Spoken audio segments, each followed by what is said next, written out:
One of the ways that I see a lot of business owners struggle is they come up against this belief block that there's nothing new. I can't say anything original about this. Somebody else is already teaching this way better than I could. And to those folks, I usually like to say, yeah, but maybe this person that you're trying to reach, that you're trying to help, has heard this 100 times before and it never clicked. What if your way of saying it is the one that finally makes it make sense? Wouldn't you Yeah. be doing them a disservice if you didn't just say it the way that you felt like it needed to be said? Yeah, depending on what your niche is and what you're teaching, it might be that there's been nothing new since like the third century. The stuff that we teach, the persuasion skills, the sell skills, whatever it is, communication skills, it's still the same. We've had different mediums, there's texting and TikTok and the Snapchats and all Yeah. that stuff. But the way that we communicate and the way that things resonate, those are deeply personal. There are Hmm. best ways to do it and proven methods, but whatever your spin on it is the way that it works. I mean, I think that they said that there's only like 7 different themes for movies. Yes. There are thousands and thousands of movies. It's all just about the voice. It's about the personality. It's about your delivery of it that makes it unique, whether it's going to resonate with someone or not. And even being willing to put that line in the sand, be like, hey, I'm going to do this and it's going to not attract certain people.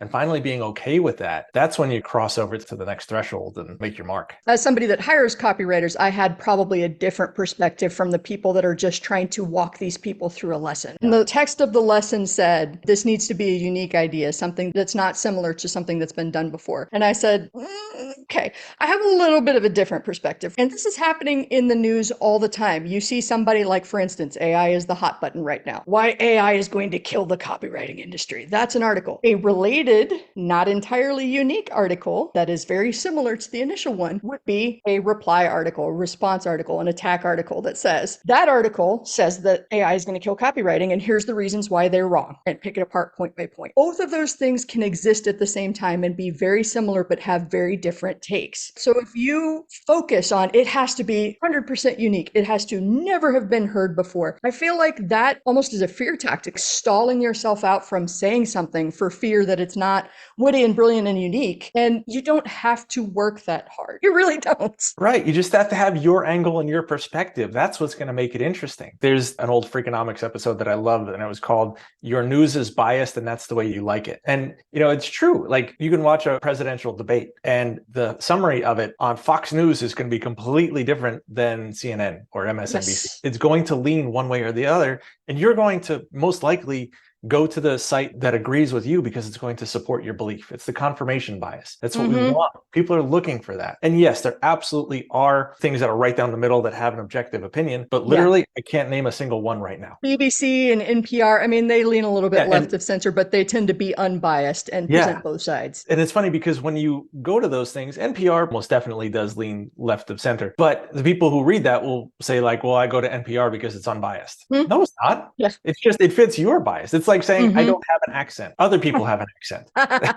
Everybody has one. It's going to sound different to somebody else, but it's just what you're used to hearing. And being Mm-hmm. able to, one, acknowledge the fact that you have an accent, and two, understand that other people have it and they don't sound funny. They just sound different. It's one thing that makes them unique. That's how you define the voice, and that's how you take your stance and understand your approach is going to be a little bit different than someone else. And that's a good thing. Yeah. And it can change. It can be situational and context dependent. I remember finding it fascinating because in the early days of the internet, right? And nobody knows really anything about the world yet. I would tell people I'm from Texas and they would ask me, so should you ride a horse to school? And I'd be like, well, damn, they're a little missy, I guess. No, I barely have a Southern accent. It really comes out if I'm pissed off or drunk. And then I'll be like, hey, darling. But for the most part, I don't have an accent. Your biases are incorrect. But it was funny when a few years back I went to Fiji and I met up with friends of mine who are all from New Zealand. And I had the sudden realization that I am the one with the accent here. Yeah. Like I'm the one out, and this is so weird to me because I'm used to, especially in South Texas, if you come here with a British,